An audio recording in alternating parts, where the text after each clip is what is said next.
Well, g'day, how you doing? I'm from Australia. My name's Chris. I'm talking today about something called uncanny nature, which is a thing called hybrid stop motion. Sounds like a bit of a mouthful, but I'll get into it. And so essentially, it's sort of the first half of the talk's about this project that I've been working on. And, excuse me, sorry. And the second part is about Blender. Yeah, so it's sort of almost 2/3 about non-Blender stuff, but it'll all link together in the end. Just in a sec. All right, so this was an exhibition I had earlier this year, and all stop motion, pure stop motion, but also the armatures themselves. These are the physical things that I made for the exhibition. They were animated, they were projected, but the armatures were sculptures as such. And so there's a bunch of armatures and different bits and pieces. I'll go into that in a second, but essentially that was the sort of starting point of the Blender phase and the end point of the previous phase. So I'll just give you a bit of a background to this previous sort of stop motion bit and then explain that bit.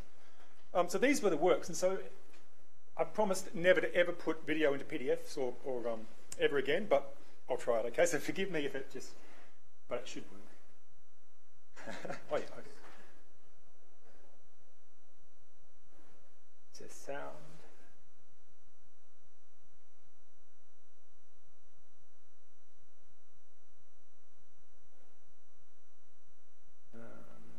Just try this other one then.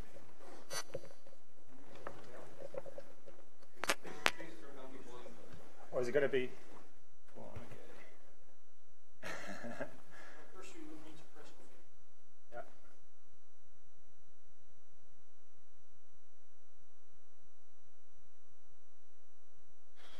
Okay. Can we turn up sound at all, or is there? No?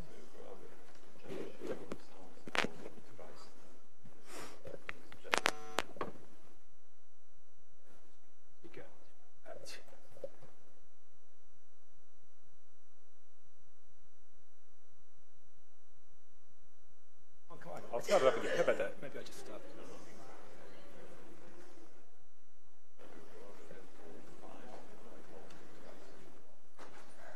Man.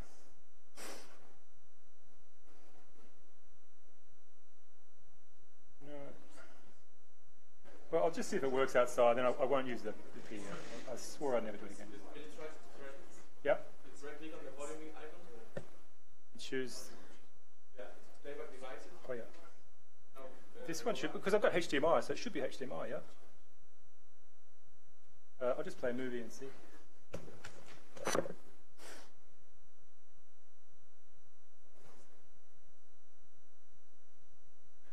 No. What was your suggestion again? So, playback devices? Yeah. Now, play the movie to see which one is. Go back to the window.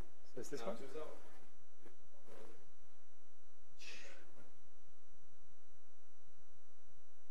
Man, all right. I prepared for everything else but this. Let's just disable that.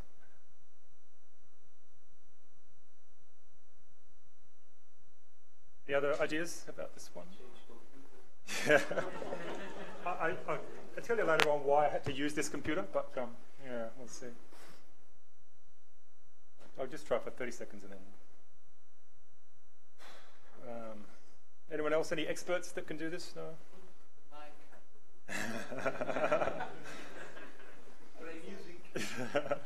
Oh, right. So there we go. So cool. Oh, so it's only on this. Okay. All right. That's good enough. That'll be fine. Let's pick it out. All right. Let's try it again. Yeah.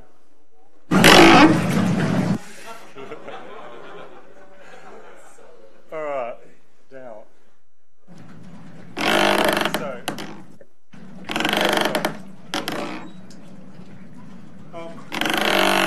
It's a physical stick, metal armatures, and they're animated called peel off. So they're using sounds from the island itself, and I'll get into that. Basically, there's a range of these things, creatures, constructions. And it's noted that this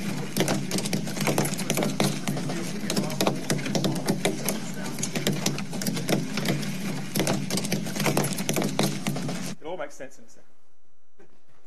Okay. So cool. So Here we go. All right.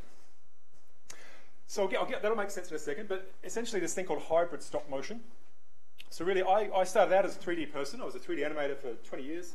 And actually, the last time I was in Amsterdam, I lived here for a year, working at a place called Lost Boys Games. Yeah, anyone remember Lost Boys? A really cool game in about 2001, about 15 years ago. And so, and that was great. I was a 3D person for a long time. Then I just went into this stop motion stuff, and I'll explain in a second why. And but it was very constricting. I think like a 3D person. I think digitally. I think that way. Whereas stop motion is a physical thing, and you touch it, and that's it. You photograph it. It's a very, very primitive form, and it's beautiful because of that. But I felt very restricted. So this thing called hybrid stop motion, the most famous people are Leica. They're the proponents of it. And I don't know if you've seen Paranorman or the Box Trolls, even Coraline, they've started using it. So essentially they have stop motion puppets on green screens. They then put it into an environment with the 3D characters as extras. So these are the lead animators who animate the master characters, and then the digital animators animate the background people. So it's sort of using visual effects, the best of visual effects and the best of stop motion, to get that beautiful stop motion motion or sound or movement. But we can have moving cameras. They have motion control systems, so moving cameras, 3D scenes, etc. It's this thing called hybrid stop motion. And so, has anyone been to Australia? Yeah, cool. Did you go to Queensland? Yeah. Did you go to Brisbane? Yeah. Fraser Island? Yeah. Yeah. Okay. All right. Cool. So this is Australia. If you don't know what Australia looks like, that's it. This is the place we're talking about, which is right here. I come from Brisbane, and it's a little place just here. So in a state called Queensland. And so there's Noosa. If you had been on the backpacker trail, Noosa is about 200 k's up here. Byron Bay's down here. And here's Brisbane. But here's this little tiny, weird little island. It used to be called Peel Island. And now it's been taken back by the traditional owners. It's called Tokarua National Park now. And so it was actually a lazaret from 1905 to 1961, which essentially is a leper colony. Now, when I was a kid, I was terrified of leprosy. I watched Papillon, didn't I see Papillon, the Steve McQueen movie? It was that leprosy and sharing cigars with lepers, and it was just weird. And there's the Ten Commandments. There's always lepers on the outside of the cities. And so in Queensland, there was such hysteria around leprosy that they used to just pack you up in the middle of the night and send you to this little island, and you couldn't leave. You were stuck there forever. And it's only about 3 kilometres long. And so it was a notorious island. Not many people know about it, but they've heard these rumours about this weird little place. It's only about 1 kilometre off the coast. And so, so most people were sent there, and they just lived their days out there and then died. And so now it's just a national park. There's not much on there. And it's quite a beautiful island, but it's a weird island. This is the thing, this uncanniness, which I want to talk about. And so, beautiful tropical island, beautiful long beaches. But the beaches, or a large part of the beaches, have these weird upturned tree roots looking to the sky. So it's a very odd looking thing. There's beauty, and then there's this weird stuff. And then there's the lazaret itself, which is a heritage listed site. And so it held about 200, 300 people at one stage. And these are the little quarters that they had, little tiny huts. This was the superintendent's huts. And so I did a bunch of residencies with some other people, 2010, 2011. And we stayed in the huts. We stayed in the old place, and there was an old graveyard around there, but there's no markers for the gravestones. So wherever you walked, it was just odd. It was a very odd little place. And creepy. I'd say it was creepy. And so now, this is what it looks like now. And so I think that was in 1949, I think, these photos were taken. And so half of the site now is collapsed and ruined and rotten and really dangerous. And the other half is brand new, freshly painted little holiday cabins. So it's odd. It looks like someone's taken all the tourists, they're out, and they're just about to come back at any moment. But no one comes back. It's just, no one's allowed to go there. So it's just this site that is silent. Really, really strange. And so this is a thing called the uncanny. And so, did anyone see the Polar Express? That's the most... If you want to know creepy, that's the creepiest movie I've ever seen, I think. And so essentially the uncanny is this uncomfortableness where something is at once familiar and unfamiliar. So we know she's a human, we know she's a girl, but she's not. She's a digital, weird character that doesn't quite meet up to our expectations. And so she's familiar, but yet she's unfamiliar. She's almost zombie-like. Zombies are very uncanny. And so it's not as if they are familiar or unfamiliar. It's when they happen at the same time. They have to be both at the same time to be uncanny. So zombies are uncanny because they're supposed to be dead, but they're alive. But they're not really alive, but they are alive, but they're not. So you you never really, it's a tension. And so with the site, or the island as such, it's beautiful, but yet it's really creepy. It's really quite serene, and yet you're walking on a graveyard. So there's all these tensions that coexist. And it's the same thing with a hybrid stop motion. It's sort of two things coexisting at the same time. I love that thing. And so when I was on the island, I'll come back to this in a second. But when I was on the island, I went to the beach. We were staying in these huts, and about a 2-kilometre walk to the beach. And on the way back at night time, I went and had a look at the water. And coming back, the torch broke. The torch stopped working. So I had about a 2-kilometre walk through forest with no one else around, and it was just black, just pitch black, inky black. And I was really shit scared. I sort of thought, okay, I'll just follow the path through the forest. And when I looked down at the ground to try and trace my tracks, the forest was alive. I could see it moving. I could see things moving. But when I looked up, there was nothing. There was just a branch or little shapes in the darkness. When I looked down, I could see them moving. I swore they were there. It was only lasted about 5 minutes, but it was sensational. It was the best experience I've had for ages. I was terrified, but I was really, I wanted to see them. I really wanted to see these things. What did they look like? I wanted to focus on them. I knew they weren't real, but they were. And so in that sense, my dream sort of state had become reality. Conscious and unconscious worlds were both sort of coexisting as such. And so this was the moment this whole project has been about, essentially. Trying to sort of recapture that moment and trying to bring those creatures to life, whatever those creatures are, whatever they're called. And so the uncanny. Uncanny also, there's a doppelganger, which is an evil twin or something that's, it's a wrong thing. It's a bad luck, an evil twin, a harbinger, or bad luck, or doom. Paranormal. And so I sort of started to sort of make some works about this place. Didn't really know how or why. And so we started doing bits of different tests and things with it really early stop motion, because I knew I had to do something real, because it was a real place. It was a very physical place. And so we sort of made some little things, but then we joined a few together just by an accident. And they became sort of uncanny as such. So this on its own is nothing. Just a little playing around with plasticine to sort of learn stop motion. But then when you make that, really weird, and it's sort of creepy, I think, because we don't know what it is anymore. We knew it was plasticine, but all of a sudden it's become, I don't know what it's become, not really sure. And it probably says a lot about my brain, I guess. I'm going to show this to people. Yeah, Chris, that's awesome. That's great, mate. That's really good. So it's good. It's sort of uncanny repetition. Oops, sorry. And so this is the main influence of the stop motion move as well. This guy Jan Spankmeyer, he's my favourite animator, and he animates real things. And this idea that objects are more alive than people. So I started animating things at the lazarette, the old spoons and the old bottles and the old bits and pieces. But I thought the forest was the thing that observed the lazarette, the events. And the forest things is what I wanted to animate. But it's hard to animate a stick. It's really difficult. So for him, objects have things in them. And so this is an example of the sockets. So they're metal sort of sockets. And the more we sort of got into stop motion, we realised that if I have a picture of this, and I animated that picture, the pixels never change. You move the pixels around. It's great.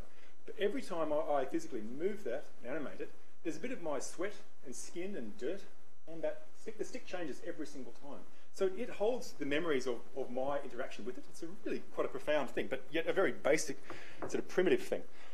So I love this. I coerced the inner life out of them. So I spent a long time fondling sticks and carrying sticks around and doing lots of things with sticks, which was cool.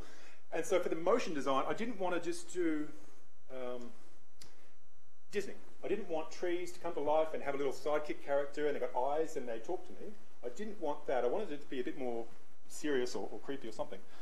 And so I spent a long time thinking about, well, how would these things move if they moved? If they walked, what would they do? Or what is the motion? And so there's okay, this is going into more disturbing territory now. This is a bird, which is funny, I think.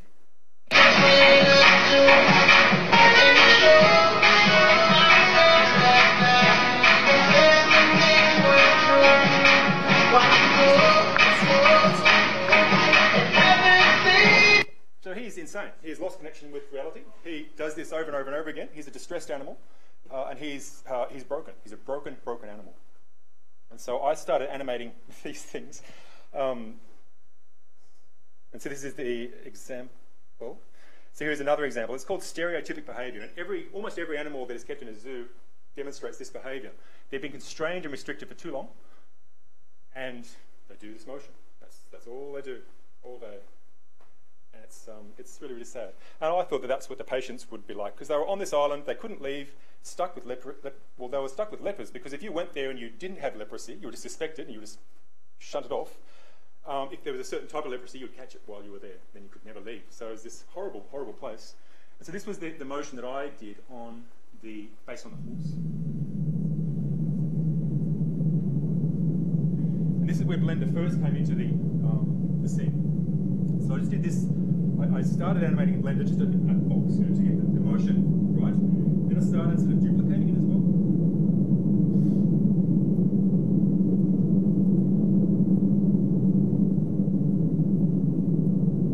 And the thing that I like is that there's lots of these mistakes in there. And so when I'm doing 3D, I wouldn't allow those mistakes to ever occur. In a million years would I ever allow that. There's a little glitch in there.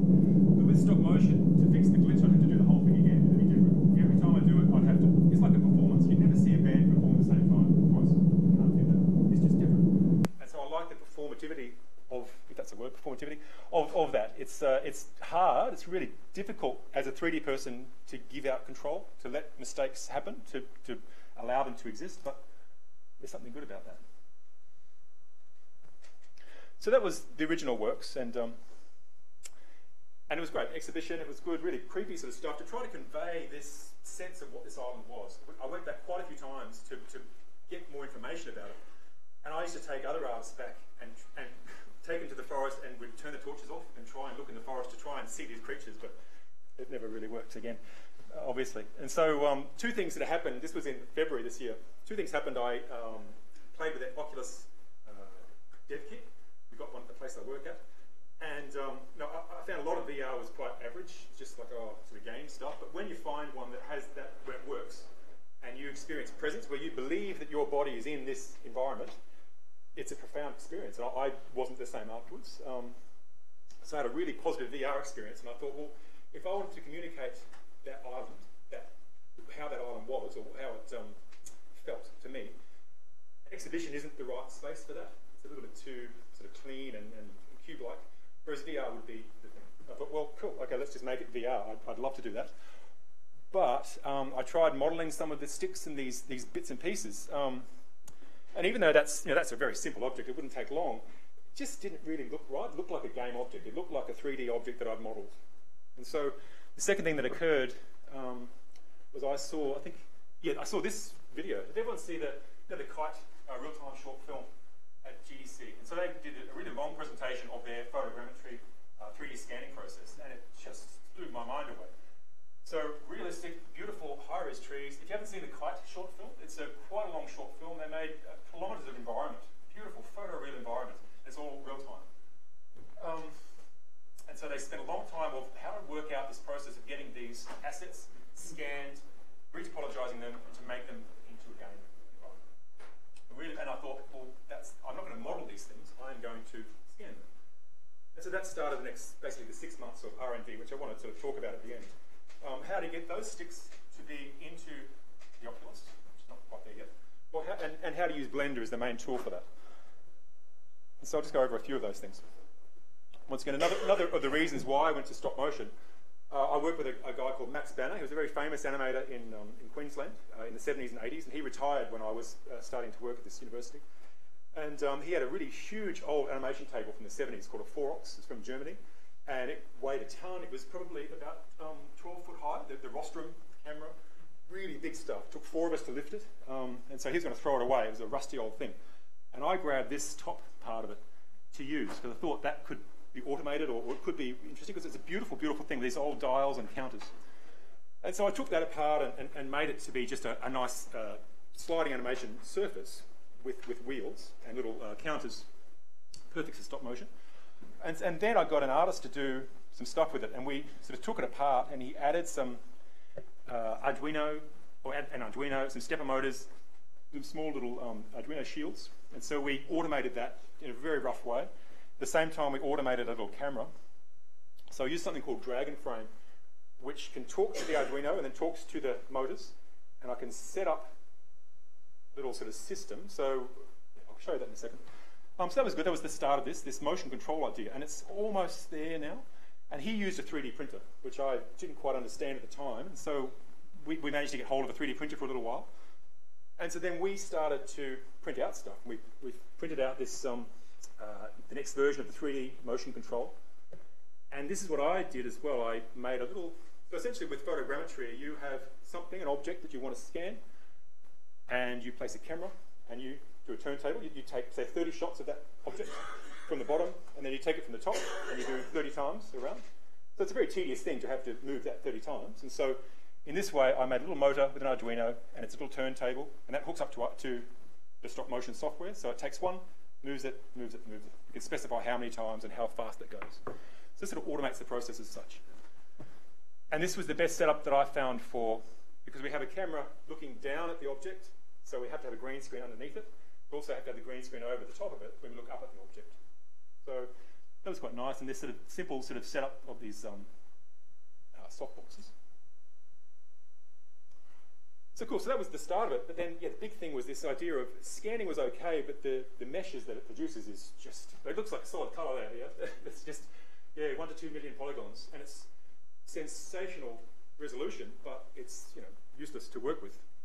And so I never really knew how to do this. I thought I could have to do 40 to 50 to 60 sticks to scan these things. It would just take forever to do it by hand.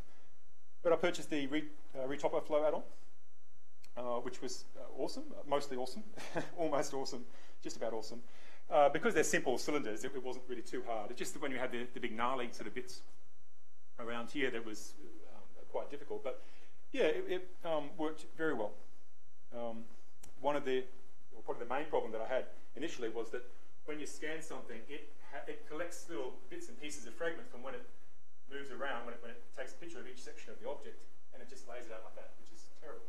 And I didn't even know what to look for online for the forums, how to solve this. I thought it was going to be like a Photoshop plugin action or something to sort of grab the islands and move them together. I just didn't quite understand it. But the solution was actually really quite simple. It was just, once I'd done the low-res version, I just baked it. And then when you bake it, I had the high-res version, I made the retopologized version, and I unwrapped that. And then, yeah, once I baked the high-res to the low-res, it just joined them together and made these beautiful, well, there's a mistake there, but yeah, made these beautiful textures. So I just did it automatically. So I could use the incredibly high-res ones, get the texture itself, and get the normal, and go from there. So that was a really big moment. And so essentially the last 6 months it's been about these little chips away at getting this project happening, or project, I don't know about finished, but moving forward. So this was the armatures. So we spent a long time in the studio trying to sort of work out, you know, how do these trees and sticks move and what do we do? And we used to make them out of wire as well to try and get these things sort of working. Didn't really know how or why. And then we founded ball and socket armatures, which were great. And then we covered the ball and socket armatures with bark and paper, etc., etc. We tried these different things. But anyway, yeah, we actually put sticks onto the armatures. We tried all these sort of different things. And so this was, to rig this now in 3D was going to be a lot easier because we knew what the format was. We knew what it's going to look like, how it's going to work roughly. So this was the first 3D, or the 3D sort of armature that I made and put a material on, which was great, but I couldn't quite finish the material. I downloaded a rusty one and made a bit of a version for what I wanted. But I didn't know what the environment was going to be like in the end, so I couldn't quite finish the material. And I was sort of stuck once again. I didn't want to append this armature, or these little bits and pieces, to all the files, and then have to update the material 20, 30, 40, 50, 60 times. So I sort of wanted to use the library linking, but I had never used that in Blender before. And so I dove in and tried to learn it, because I wanted to be able to say, well, look, I need you to start to move forward and animate and put these things together. I don't want to have to wait to do the material for the socket. That's a very dull thing to do. So yeah, the next thing was this library linking, which was just a disaster. Absolutely terrible thing. So I come from Maya. I used to use Maya. I moved across about 18 months ago to Blender. And so Maya has a thing called the structure, the project structure. You make a project, it gives you a bunch of folders, and you work within that project. So at the beginning of your session, you say set your project to wherever this folder is, and it's a portable, transportable idea. Whereas the Blender one is similar, but if you move the project to somewhere that it's not supposed to be, it loses the links, and that's it. You can't update them again. It just locks. I mean, if someone knows how to use it, I'll chat to you later, but I had a great deal of problem. And in the end, it was all about this relative linking, relative paths, obviously. But even that would get lost sometimes. So I had to use this computer today, and I had other ones to show you, but they were on another hard drive, so I couldn't use them, because once I copied them, the links would be disappeared. It's a very odd system. So it works at the moment, but it's held together with stick tapes and band-aids. It's terrifying at the moment. Just working, just barely working. But you know, it's good, but it's scary. So yeah, so we made the sockets. We made the library linking thing, which was good. It was enough. And then we did the rig, and I'll load up the rig to show you. And this was actually really successful. This was one of the quickest things, ironically. I thought the rigging would just take forever and it would be really difficult. But it was great. It was very, very simple, or simple-ish. Yes.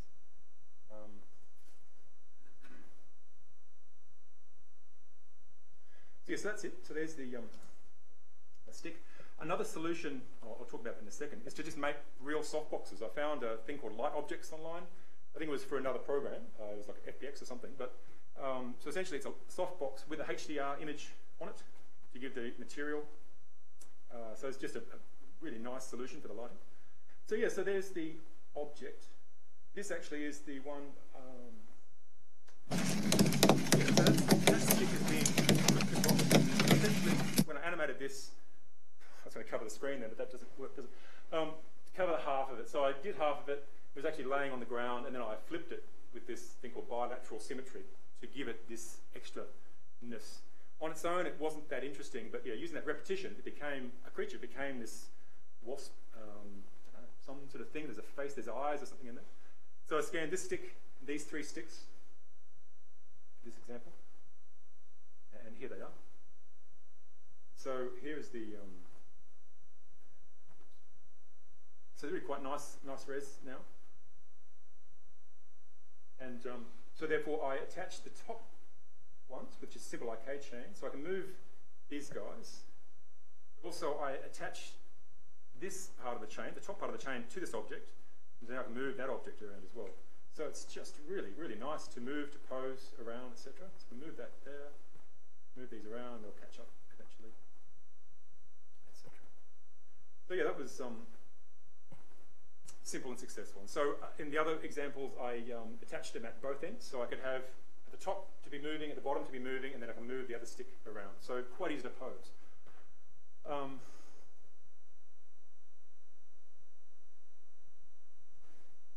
And this was it. So in the end, I sort of used a HDR, a single HDR with just one sort of studio light, which was okay, but it was quite annoying to have to rotate the environment around. It wasn't very controllable. So this was the solution for me. If I'm going to replicate the studio lighting system, I'll just actually use the objects that were in the studio. It was very nice. And so this is a very nice kit. It was free, fluorescence, umbrellas, softboxes, etc. Very, very, very nice.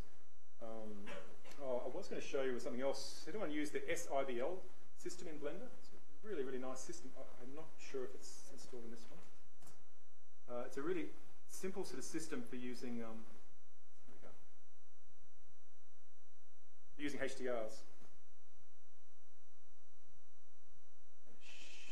Once again, I don't know if it's going to link. So yeah, so we download these sets. So if we wanted to say use this one,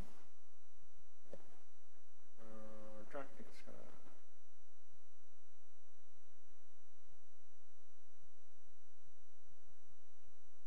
So let's say this one, send to software, and I think now in Blender,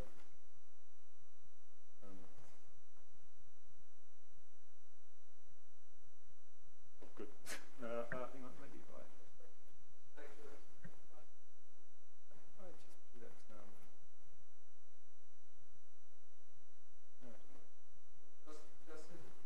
Oh, yeah. So there we go. So therefore now we've got that beautiful HDR system. They're all free to download. It's a free system. We can say, oh, I'd like this one. I found a new beach scene. Send to the software, and it'll update Blender to be this scene now. Just beautiful. And we have full control over all the settings within this as well, and strengths, etc. That was a nice thing, but it was sort of difficult. Like, that's nice for a daytime scene or an outdoor scene or a typical HDR scene, but so I'll sort of wrap up. But I mean, yeah, that was a very nice system. And so at the current state of the project, we're doing depth of field tests, which has been really great. We used to do them in After Effects, but that was a little bit limited with using just 2D images. We didn't have any depth in the objects. So that's been very good. We're doing tests with the motion, finally getting to the motion. We've just started motion. But these are the scans and the sockets, etc. And so now we've got this hybrid thing happening where I made this thing physically. I've got the sticks. I've also scanned all the sticks. So now I've put that object into 3D, and I can pose it and light it and play around with it and do different things with it. But then, and play with that, and then go back to the real one and change that one around perhaps. So I can sort of work in between those two things, because it's really nice to grab something and move it. But it's, yeah, both systems have their awkwardness. And so I think that's it. So essentially in February, there's the next exhibition of this uncanny nature. And so we'll have the first Oculus demo ready for then, with projections, with armatures, and then a short film as well around that. Yeah, and so therefore, and I work at a place called Queensland University of Technology, and we're doing an open source pipeline. We've changed to Blender. We went away from Autodesk. We've changed to Blender 18 months ago, and it's been sensational. Really, really positive thing so far. Really enthusiastic, which is cool. So yeah, any VR people around who are into art-based projects, please talk to me. I'd love to chat with anyone who wants to, yeah, get involved with that stuff. So thank you.